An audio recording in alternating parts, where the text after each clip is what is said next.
Hello everyone, সবাই কেমন আছো? আমি শাহিনুর। আজ আমি আপনাদের সাথে আছি। আজ একটা বিশেষ কথা বলবো, যেখানে সম্পর্ক থেকে বেরিয়ে এসে মুভ অন করতে পারছো না। তার সাথে কাটানো মুহূর্তগুলো খুব মনে পড়ছে। কিছুতেই তার সাথে কাটানো সময়গুলো ভুলতে পারছো না। তার চিন্তায় তোমার ফ্রাস্ট্রেশনকে বাড়িয়ে দিচ্ছে। কি ঠিক বললাম তো? তুমি চাইলেও মুভ অন করতে পারবে না, কারণ যেখানে তোমার বর্তমানটাকে নিয়ে ভাবার কথা, তুমি সেখানে পুরানো অতীতটাকেই নিয়ে পড়ে আছো। এর জন্য তুমি মুছতে পারছো না তাকে পুরোপুরি মুছে ফেলতে পারছো না। তার স্মৃতি, তার সাথে কাটানোর সময়, যেগুলো তোমাকে কখনো ভোলাবে না, সবসময় মনে থাকবে। যে মানুষটার সাথে হাতে হাত ধরে কেটেছো, যে মানুষটার সাথে তোমার ভালো খারাপ সব কেটেছে, সেই মানুষটার সাথে কি করে ভুলে যাবে? সেই মানুষটার কথা কি করে ভুলবে তুমি?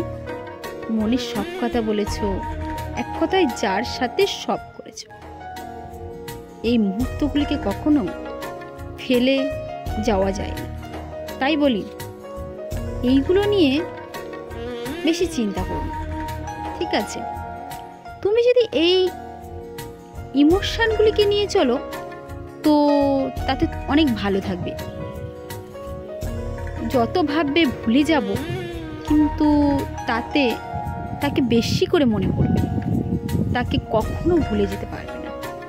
কিছুতেই নিজেকে নর্মাল রাখো, পারবে না, তাহলে সব ঠিক থাকবে। তাই বলি, মস্তিষ্কের সাথে লড়াই করো না, কারণ সে সব কিছু ধরে রাখে। যতটা কাঁদতে চাও, ঠিক ততটা কেঁদে নাও।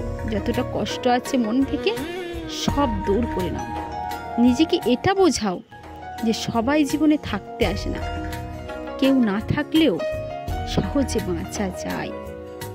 বেশি কষ্ট সহ্য করতে হবে এটাই ভাবতে যে একদিন সব ঠিক হয়ে যাবে। মানুষ ভাবে ব্রেকআপের পরে নেশায় মগ্ন হয়ে যায়, না হয় কেউ অন্য রিলেশনে পড়ে যায়। কিন্তু আমি বলি, এগুলো ঠিক না। মানুষ ভাবে এগুলো করে হয়তো কষ্ট ভুলে যেতে পারে, কিন্তু আদৌ না। এটাই ভাবা উচিত যে সম্পর্কগুলো কি কারণে নষ্ট হয়েছে। নইলে তো যে পরবর্তী যে সম্পর্কের মধ্যে জড়াচ্ছ, সেটাও তো এই কারণেই নষ্ট হতে পারে, তাই না?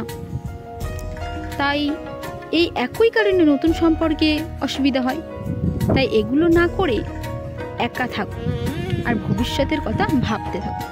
তুমি চাইলে নিজেকে বের করে আনবে, মুভ অন করতে পারবে, তুমিই পারবে, তোমার দ্বারাই সব কিছু।